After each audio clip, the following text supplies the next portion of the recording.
Conceive, believe, achieve.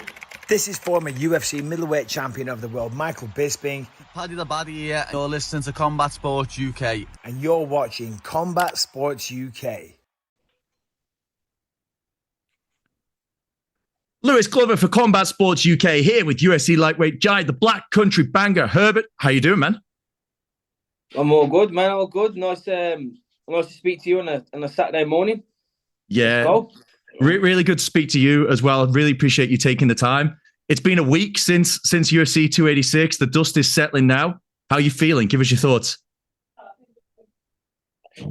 Yeah, man. It was a great night. I feel I had a good. I was happy with my performance. Really enjoyed the fight. Really enjoyed the other fights in the card. Leon retained his title. I actually went in. This time I actually went up into the crowd and watched the fight. And the atmosphere was electric, crazy. Watching Leon retain his belt as well was crazy, man. Seeing him do that, I knew he was gonna do it anyway, but just to be there and see it was it's a bit unreal, man. So yeah, back to reality. Back to waking up early this morning with my son, making me play Play-Doh and watch Toy Story and oh god, everything, But yeah, love it, man. Wouldn't have it any other way. Brilliant. Your son has got fine taste in movies. Toy Story is an absolute banger. I love the Disney movies, man. 100%. I don't mind it, man. Watching all I've got the Disney Plus channel, so I watch all the Disney movies, man. I like it myself. I think I like it more than him, to be honest. Yeah, I love it. You're absolutely right, man. The atmosphere at the O2 last Saturday was unbelievable. I was fortunate enough to be there as a fan myself. You put on a spectacular performance, and then Leon getting it done, just adding to history, really wrapped it up. What was a historic occasion for UK MMA. It was a massive event, probably, one of the biggest, if not the biggest, on British soil. Did it feel any different in fight week, the build up to it? Was it different than what you'd experienced at the previous London events, or for you personally, was it business as usual? Do you know what? I think for me personally, it was business as usual. It was I could tell it was a massive event, and it was like, but I try not to get so caught up in the moment and all these things. I just tried to make it out like it's as normal as possible. Then I feel like you're more comfortable then. I like when I went there, I'm in the back with all the fighters, just the ceremonial weigh-ins and stuff. It can be a bit unreal, I suppose, if you're a debutant and you're there. I bet they were pretty nervous as some of the guys, but I just took all in my stride. I just enjoyed it. To be honest, that's what this fight weekend. I really enjoyed it, man. I just started to enjoy it, not get anxieties or nerves or everything. I just tried to really be comfortable and enjoy it, and it was especially having my team there as well. Leon was there, Jake was there, a lot of guys that I knew and a lot of faces, the coaches that are all from the same area. It was just a great feeling, man, and a great vibe. It certainly looks. Yeah, I mean, it certainly looked that way from your performance in the cage, that you were relaxed and in a good headspace going into the fight. It was a very dominant performance, in my opinion. It did end up being a majority draw, though, due to the point deduction. I've seen you post on Instagram about it, but for people who haven't seen it, do you want to just share your thoughts on that, on the point deduction? Do you think it was unfair? Yeah, I feel like it was a dominant performance, and obviously with the point taken away, I got the draw. Looking back at it and stuff, at the time I can remember being in there and I need him. The first one was a blatant low blow, and I said sorry to him straight away. Mm-hmm. The second one, I can remember thinking, nah, because I thought, nah, that wasn't low. I didn't feel like it was low. I didn't think it was hard, and I thought it was on his belt. Because I went like that. If you look at the video, I actually go, oh, it was higher to the referee. But looking back at the video, like my knee, when I kneed him there, it was sort of in line with his leg by his hip. So I feel like he might have played on it a bit as well, knowing that I might get the point deducted. Mm-hmm. So I feel like he played on it a little bit, and I got the point deducted. And the referee, I feel like he could have because I don't think it was a blatant low blow. I don't think it was in that region, in the groin region, like close to the hip. So I feel like it was a harsh point deduction. That being said, I'm a bit annoyed at myself because I let myself, I feel like I should have made sure my knees were like right to his solar plex, or maybe not, or try and just knee to the head, not go straight back to that same area. So I literally gave him an opportunity, client, to to play on that, and freaking and the referee as well. So I'm just a bit annoyed at myself, really. I shouldn't have really gone back to the same kind of technique, because especially as it was so close together, that made it seem even worse. You know what I mean? But it's just one of them ones, man. It's annoying, man. But I feel like, I believe I won the fight regardless. I feel like with the point deduction, I feel like I won the fight anyway, which is another. No, I mean, one judge did give me the whole 3 rounds anyway. The other one must have given the second round. So it's just annoying. But a lot of people know I won the fight anyway. Without the point deduction, I would have won the fight. So it was blatant. So that's the positives I'm taking from it, is that my performance, and that literally everyone knows I was the better man that night. Yeah, 100%. The record might show a draw, but from the fans' perspective, I know, especially where I was sat, everyone was expecting a win. The draw was questionable, and I'm not sure if you've seen the commentary back, but Anik and Bisping both disagreed with the referee's decision to take a point away. They very much agreed that it was more to the hip than to the groin in that second one. So, as disappointing as it is, I think a lot of people see you as the victor in that fight. Have you heard anything from the UFC about that at all? From anyone in sort of like the upper levels about? No, I haven't. My manager has spoke to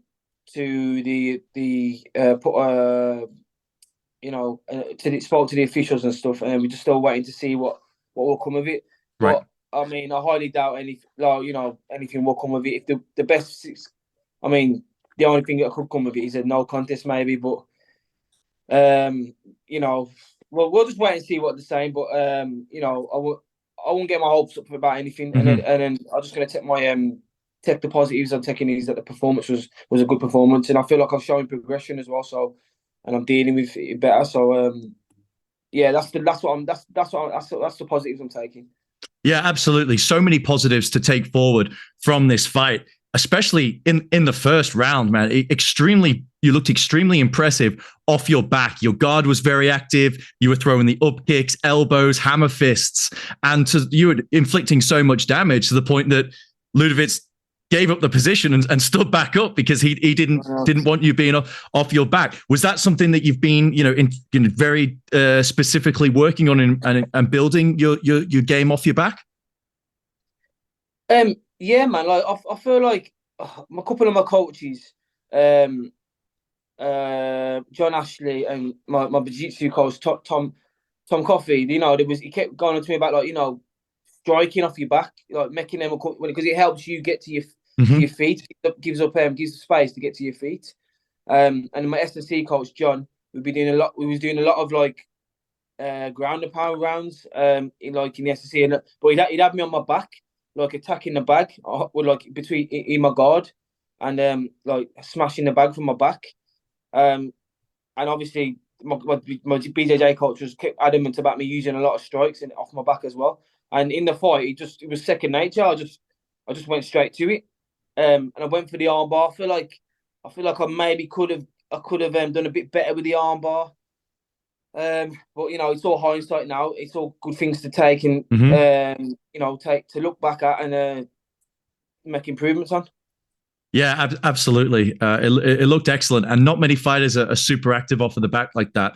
And you showed it was very effective. And even though you were on the back for the majority of the round, the judges rightfully scored that round to you, given the damage and the cut that you'd opened up on him.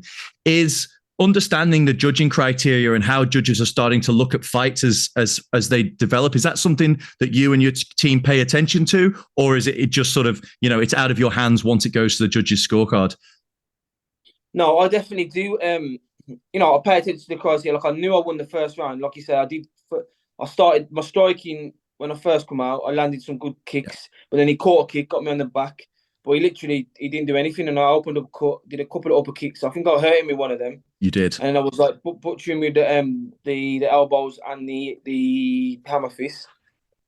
I literally kicked him off, and he just stood up. He thought, "Oh, I ain't staying down there." And then I was throwing some good kicks then as well. So I definitely clearly won that round. Yep. In the third round, like I knew I got the point took off me, so I knew I had to win big in the round. So like we were quite even on the feet in that in the stand up in that in a certain part of the round. And as soon as we clinched up again, I changed it to a takedown instead of going to the knee. So I caught him off guard there, got the takedown with a nice trip, and then I just started working, because when you get the takedown now, you have to do something with it. So I just started landing some good shots, good punches, and I just finished the round strong. So I know I won that round as well. I feel like I won the second round with the kicks as well. I was landing clearly good inside leg kicks. Like he did come at me with a few barrages, but they were all catching my arms, and I was making him miss quite a bit as well. So yeah, but definitely you got to take into consideration how the judges are looking at fights, and you just got to be dominant in the positions you're in. 100%. And you said you were catching them on your arms, you were slipping a lot of them. It certainly looks that way. You're looking good. It doesn't look like you took too much damage in this fight. Nothing, bro.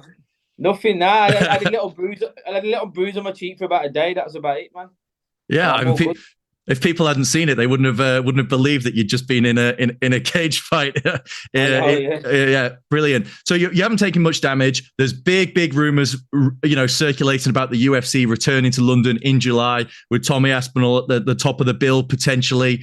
A, have you heard anything about that? And B, is that a nice time frame to you turn around? Is that a card you'd be interested in getting back on? Or have you been in London the last few times? Would you like to maybe travel, get to one of the other cards that the UFC is putting on mid to late year? No, I definitely want to fight in the summer. I was thinking like June, July. So yeah, if they got me back in July, mate, I'm on it. It just makes sense. It's just in your back. It's down the road, and it's July as well, which is a good turnaround. And then towards the end of the year I can fight again.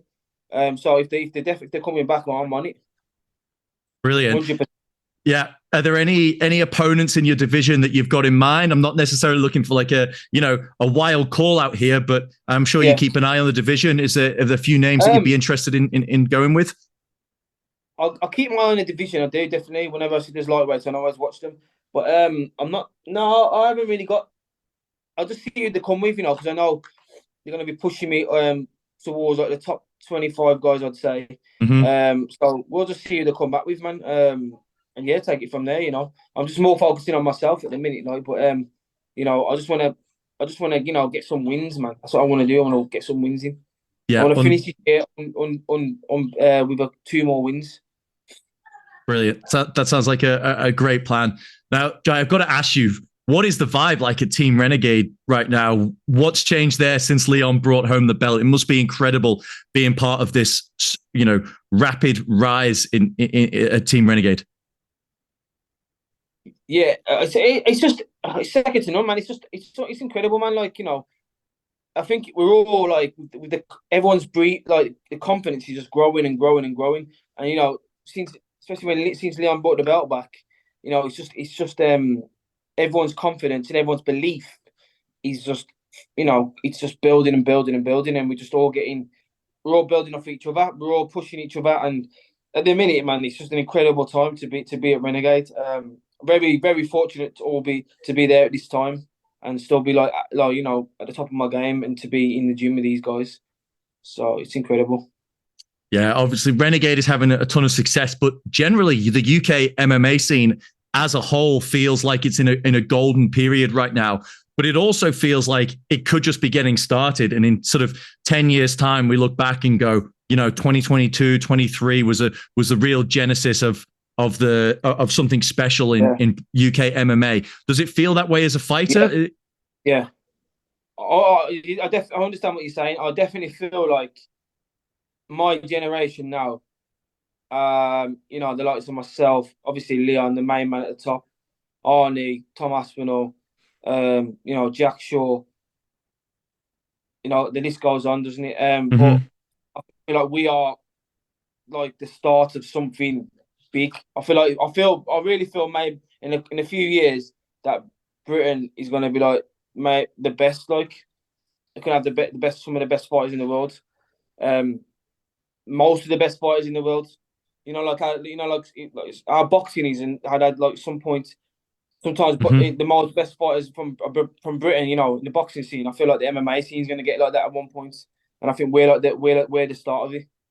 Yeah, it certainly feels that way. It's a very exciting time for UK MMA. You mentioned a name there. I'm representing.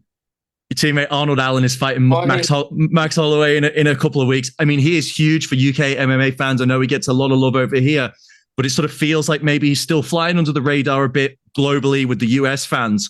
What does a win over Max Holloway do for Arnie?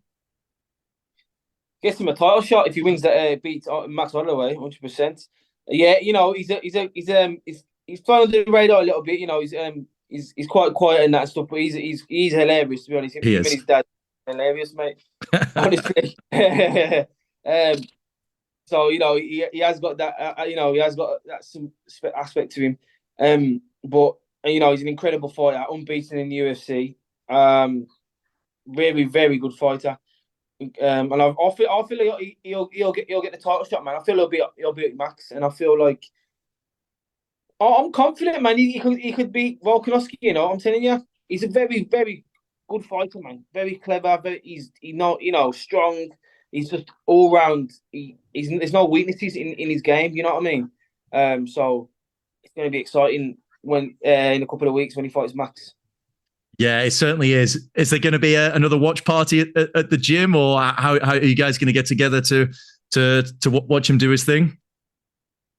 I'm not sure. I haven't been because I've had a week off, so I'm not sure. I haven't been down there. So, but if he fights for a title, they'll definitely have like the massive watch party again.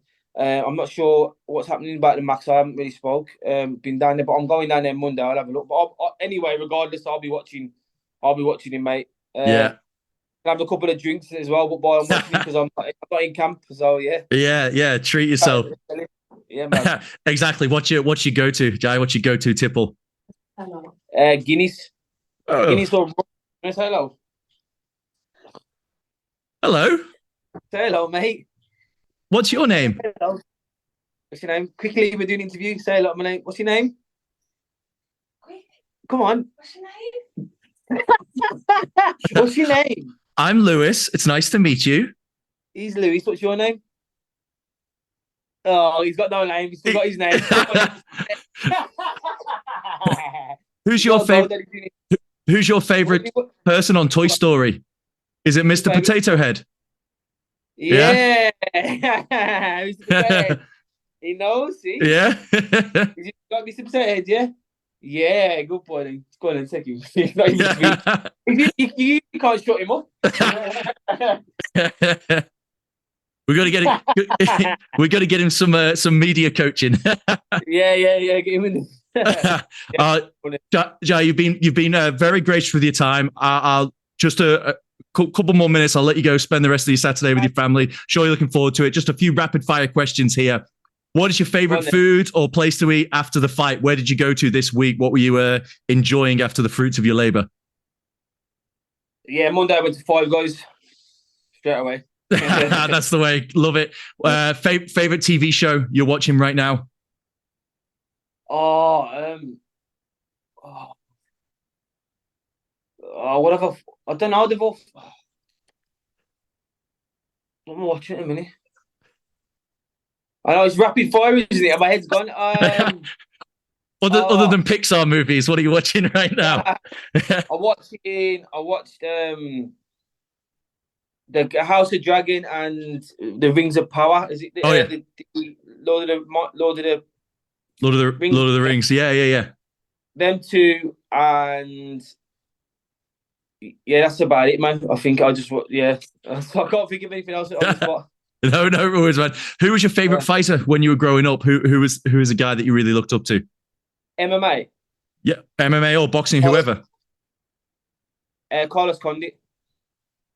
Awesome. Yeah, man. The natural born killer. Do you play video games? If so, what is your favorite games to play? I haven't played in ages, but I've got Xbox and I play. The last game I was really playing a lot was Vikings Valhalla. Oh yeah, I said the Assassin's Creed. Assassin's Creed, yeah. Love them. What's the Vikings? The Viking series. Love yeah. it. Oh yeah, unreal series. And finally, what's your favorite sport to watch other than MMA? Football. Football. And are you a Wolves fan? Who's your team? Yeah, Wolves, man. Wolves, and I like Arsenal as well. Yeah. And okay, Wolves staying up. I think they can do it, man. Yeah, they will stay up 100%.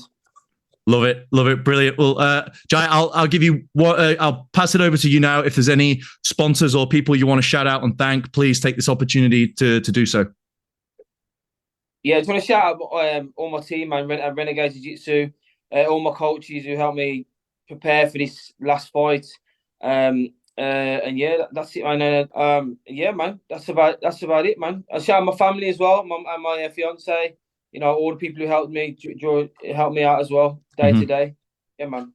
Brilliant. Well, Jai, it was a pleasure speaking with you, and hope to see you back in July in the O2 again if the UFC does indeed come back to London. But regardless, we hope to see you back looking dominant once again inside the octagon. Thanks very much for your time, man. Thank you, bro.